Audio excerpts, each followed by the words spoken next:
Assalamualaikum warahmatullahi wabarakatuh. Rasulullah sallallahu alaihi wasallam bersabda dalam hadisnya, la hasada illa fisnatain. Tidak ada hasad kecuali kepada dua orang. Siapa dua orang tersebut?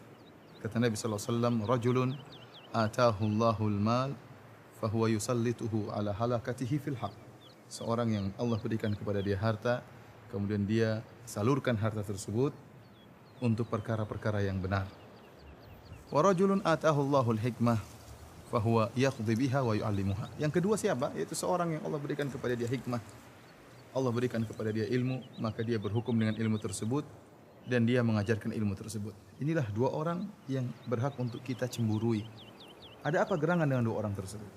Dua orang ini kalau kita perhatikan merupakan komponen utama dalam dakwah.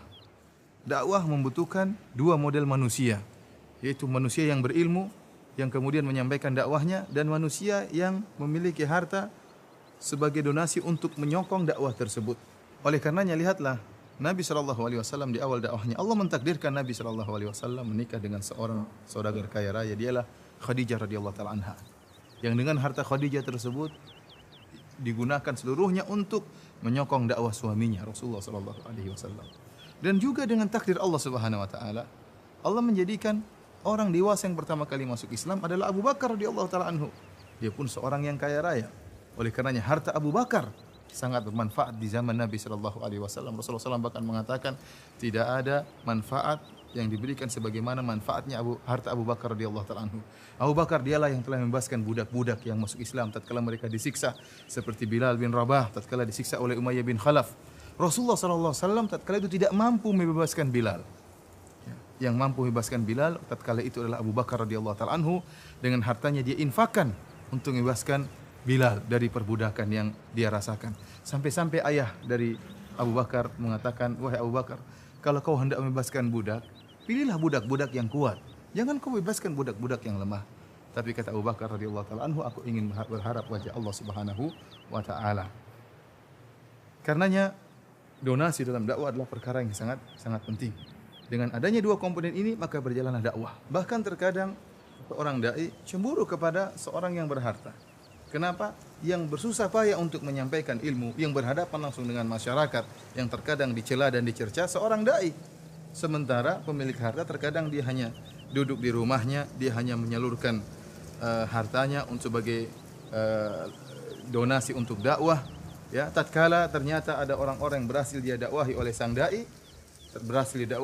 dai, maka pahalanya mengalir kepada sang dai dan juga mengalir kepada pemilik harta tersebut yang telah memberi donasi dalam dakwah.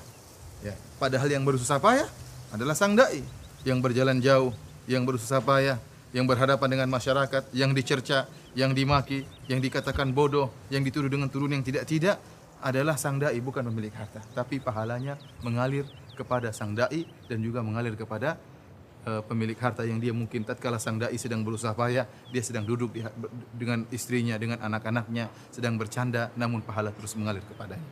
Oleh karenanya, Anda yang diberikan kelebihan harta oleh Allah Subhanahu wa taala, jadilah Anda seorang dai bukan dengan ilmu tapi dai dengan harta.